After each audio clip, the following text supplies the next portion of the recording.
Bom dia, boa tarde, boa noite. Paulo Cordeiro, do canal Paulo Cordeiro Advogado, aqui do YouTube. Falo isso no começo também porque eu lanço lá no Insta. Não faço grandes produções, nem grandes propagandas. Então já vou dando a dica de acelerar o vídeo aí. No YouTube é possível essa ferramenta, que quando o vídeo passa de 5 minutos eu acho cansativo. Então fica a dica aí, não prejudique em nada a qualidade, só é mais rápido. A conversa de hoje é sobre o preposto, no processo trabalhista, especificamente. Essa preocupação eu tenho há tempos, eu fui quem montou esse curso aqui no Rio Grande do Sul, através da ideia do meu amigo Leandro Milani. Depois a gente formou algumas turmas lá pela Martinez Advogados, e ultimamente eu venho dando esse curso, está na plataforma da LM, Laranja e Maranguelo, peritos consultores, e na forma presencial também temos aí pela LM, se não me engano, já duas turmas que a gente formou. Curso interessante, tá? E muito, muito importante. Hoje, mais uma audiência, eu vi o preposto confessando, e eu acho impressionante assim o quanto eu atuo para empresas e atuo para empregados, né, para reclamantes, o quanto os colegas deixam de ouvir o preposto, principalmente o preposto da empresa. O reclamante tem mais gente que ouve, mas o preposto da empresa é muito difícil, partindo do pressuposto de que o preposto, enfim, não vai trazer nada para o processo, mas isso é uma grande inverdade, porque eu, eu não chute, tá? Eu acho que 90% das vezes que eu ouço o preposto, eu ouço sempre, mas 90% das vezes há algum tipo de confissão. Se não uma confissão total ou uma confissão, digamos assim, ficta, e depois eu explico isso. Em algum aspecto, algum pedido fica comprovado, alguma coisa de positivo, quase 100% das vezes tem. Tá? Às vezes não, às vezes o preposto é muito bom, bem preparado, e isso é importantíssimo. Aliás, todos os personagens de uma audiência têm que ser muito bem preparados. Vamos lá. A importância então do preposto, ele representa a empresa, né? A reclamada. Ele tem o poder de assumir compromissos em audiência. Ele faz o papel do empresário ali, tá? É importantíssimo que ele conheça os fatos. O preposto não é testemunha, ele não precisa ter vivenciado os fatos, mas ele tem que conhecer. E depois também vamos chegar nessa parte aí. E em geral, o preposto é a ponte do jurídico com a empresa, né? Representa a empresa lá na justiça e representa a empresa perante o advogado, se for terceirizado ou interno. E os departamentos da empresa também. O ideal é que o preposto tenha esse conhecimento, essa função dentro da empresa como uma função fixa. Conhecer o processo, preparar a documentação ou auxiliar no preparo da documentação para que os advogados possam fazer uma boa defesa. Esse é o papel do preposto, na minha singela opinião, que deveria ser uma função fixa dentro da empresa. O preposto, então, a previsão dele está lá no 843, né? Que na audiência devem estar presentes o reclamante e o reclamado, seus representantes, né? Independente do comparecimento dos representantes, que são os advogados, eles têm que estar. O advogado pode faltar, o preposto não. Tá? E eu não sei em alguns casos específicos. E é facultado ao empregador se fazer substituir pelo gerente ou qualquer outro preposto que tenha conhecimento do fato e cujas declarações obrigarão o proponente. Então, cujas declarações obrigarão o proponente. O que ele fala ali é a empresa falando, tá? E com a reforma trabalhista, então, o parágrafo terceiro desse mesmo artigo deixa claro que antigamente era uma súmula, obrigava o preposto a ser empregado da empresa, agora não é mais obrigado, tá? Não precisa ser empregado da parte reclamada.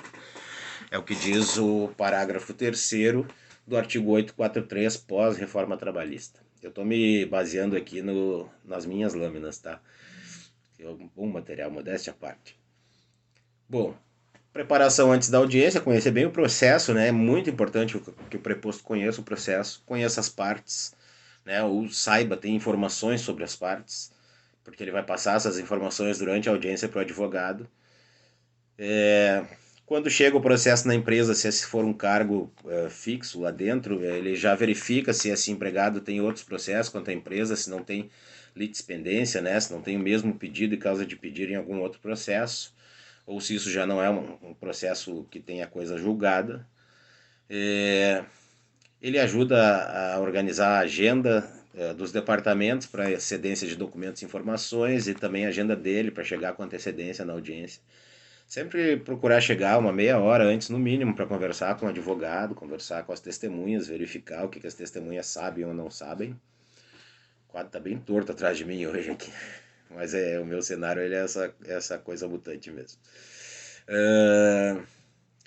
E ir com a alçada na mão de quanto ele pode fechar um eventual acordo ou não, quanto é o interesse da empresa de um acordo, trazer a realidade da empresa para dentro daquele processo, tá?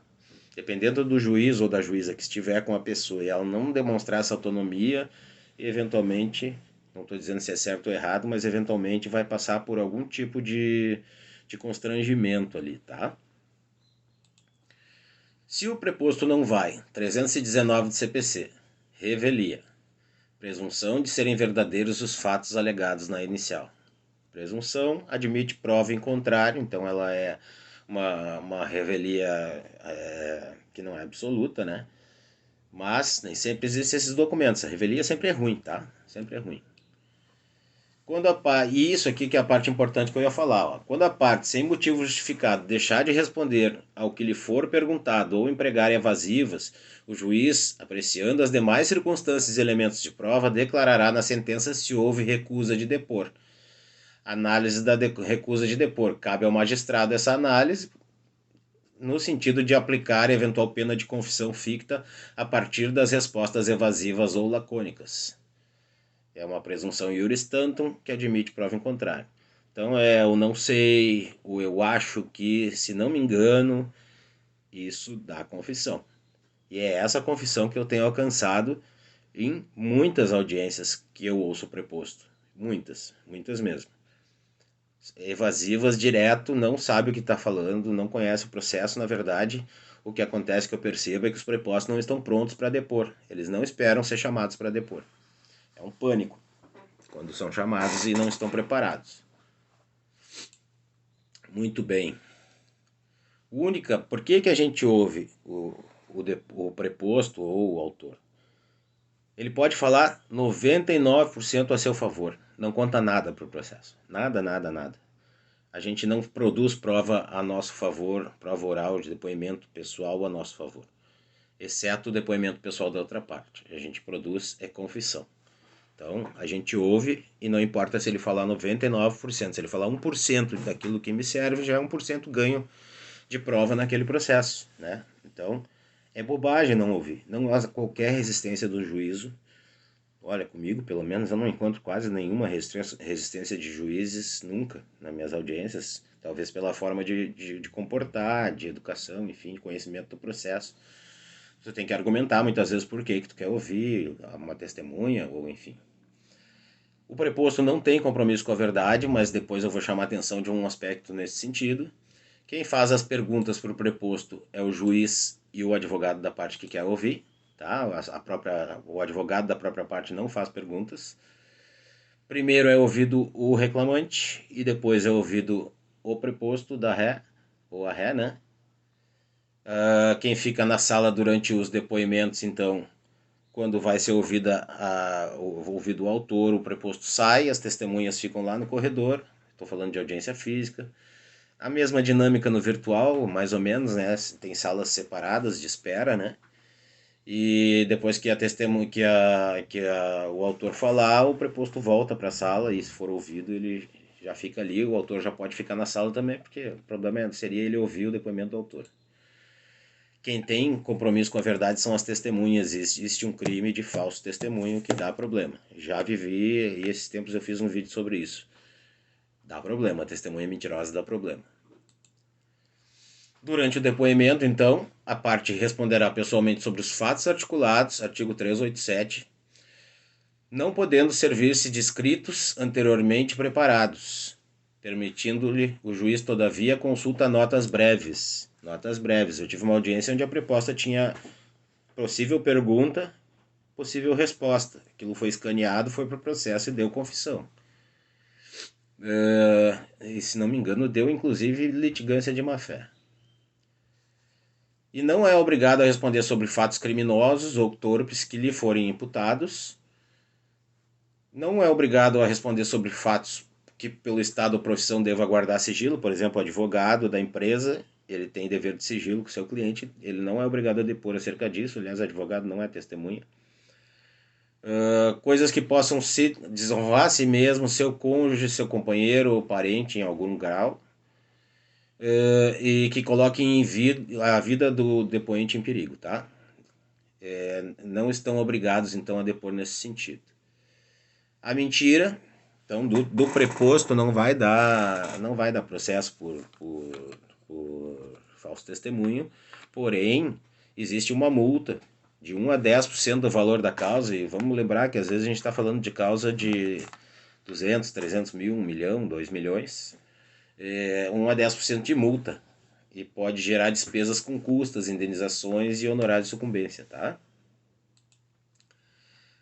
O que é litigar de má fé? Acho que não é importante passar por isso, mas a litigância de má fé é, enfim, como o próprio nome diz, quando tu altera a verdade dos fatos, quando tu tenta induzir ao erro, entre outros tantos aspectos, é litigar de má fé.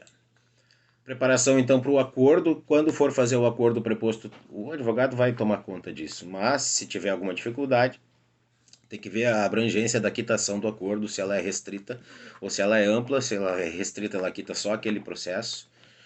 Ou ela pode ser também um acordo parcial. Olha, vamos acertar aqui que existia insalubridade em grau médio para não ter que fazer a perícia, não pagar o perito. A natureza das verbas, porque se a natureza for salarial, ela gera previdência social. Então, a natureza das verbas, de preferência que sejam de verba indenizatória, né? A cláusula penal, caso no pagamento do acordo, tem que verificar uma cláusula penal que seja razoável, né, que não promova o enriquecimento ilícito da outra parte, que não aperte demais a empresa se por acaso der uma tropeçada no meio do caminho, às vezes acontece. E o momento para acordo, fica bem claro que desde o início do processo é possível fazer um acordo, tá? O preposto que tem conhecimento da causa e da sua função, ele passa segurança em juízo. Então, esse é um comportamento básico que se espera de um representante em juízo, é tranquilidade. Tem que saber lidar com algum funcionário antigo, saber que aquela função dele é desconfortável, que nem o advogado, a função é desconfortável, tu vai encontrar gente contrária a ti, que tu tá representando o interesse contrário, que tu gosta às vezes. Paciência, né? É do jogo. Se a gente for respeitoso, não vai ter nunca problema com isso. Eu canso de enfrentar colegas, amigos, né, do outro lado, às vezes em disputas acirradas, e a nossa amizade permanece intacta ou até melhora. Cuidado com as conversas no saguão, né? Não parecer que está orientando as testemunhas, não faz isso de orientar a testemunha, tá? Procura saber o que a testemunha sabe ou não sabe e usar aquilo que ela sabe ou não sabe, tá? E quando ela demonstrar que sabe, não tem problema nenhum tu ressaltar, assim, olha, tenta te lembrar dessas datas, é importante que tu me disse agora e tal, tal, tal, por aí, tá? Esse material para anotações sempre levar para a audiência para ficar ali do lado do advogado. É ruim às vezes ter que ficar falando durante o depoimento, mas às vezes vem alguma dica. O preposto é um baita auxiliar do advogado. Anota ali no papelzinho, pergunta tal coisa e tal. Não usar o celular durante a audiência, especialmente porque vai sempre haver uma desconfiança de que tu estás falando com a testemunha do lado de fora, dizendo o que ela tem que provar. E causa um desconforto, causa uma desconfiança, conturba o ambiente. Não utiliza, não masca chiclete, se veste direitinho, não precisa estar de terno, gravata, tailleur, mas se veste direitinho, né? Não usa boné, não masca chiclete, essas coisas, chiclete. E é isso. Gente, eu acho que eu já falei demais, espero ter ajudado aí com relação a esse aspecto, é importantíssimo, achei importante trazer aqui, porque eu tenho visto muita falha nisso, né? E o nosso intuito é ajudar. Um forte abraço, uma excelente semana para todos, até a próxima.